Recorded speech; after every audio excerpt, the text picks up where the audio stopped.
Géopolitique, bonjour Pierre Aski. Bonjour Nicolas. Pierre, vous nous parlez des efforts pour parvenir à un cessez-le-feu à Gaza. Dans un contexte toujours plus tragique, la seule note d'optimisme relatif est que les discussions se prolongent autour d'un cessez-le-feu à Gaza. Lors du round précédent, Benyamin Netanyahou avait brutalement rejeté les exigences du Hamas pour libérer les otages.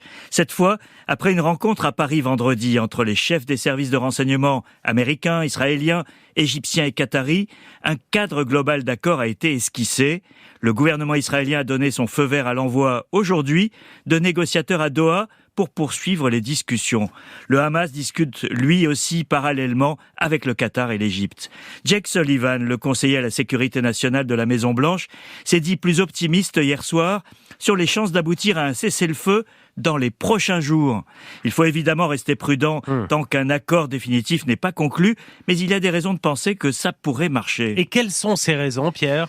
Le Premier ministre israélien est soumis à des pressions contradictoires. Celle de sa coalition d'extrême droite qui veut continuer à frapper les Palestiniens et celle d'une partie de la population israélienne qui veut donner une chance de libérer les otages.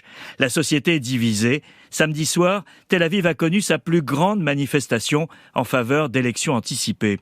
À ce climat de division, il faut ajouter la position américaine qui, pas à pas, se durcit face au bulldozer Netanyahou. Jake Sullivan n'hésite plus à employer le mot de cessez-le-feu et pas de trêve jusqu'ici en vigueur.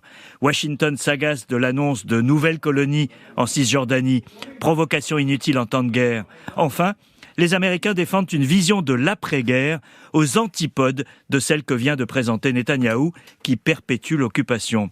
Jusqu'ici, les États-Unis ont exprimé leur désaccord sans se donner les moyens de se faire entendre d'Israël, malgré le prix politique qu'ils payent en mettant leur veto à l'ONU ou en politique intérieure américaine.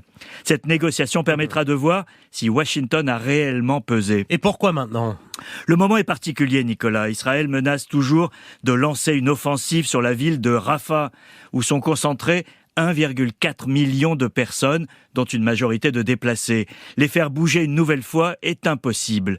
Une bataille dans ce contexte aurait un coût chez les civils contre lequel le monde entier met en garde les Israéliens.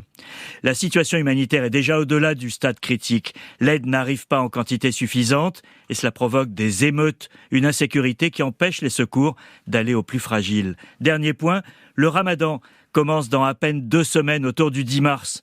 Un cessez-le-feu, sans doute pour une durée de 6 semaines, permettrait de soulager les civils, de baisser la tension régionale pendant le mois de fêtes religieuses, mais aussi de libérer otages et prisonniers attendus des deux côtés. Netanyahou a prévenu hier qu'en cas de trêve, ça ne fera que retarder l'offensive sur Rafah, pas question d'y renoncer. Il est toujours difficile d'arrêter une guerre, mais si cette occasion est manquée, ça sera une tragédie désastreuse, tant humainement que politiquement.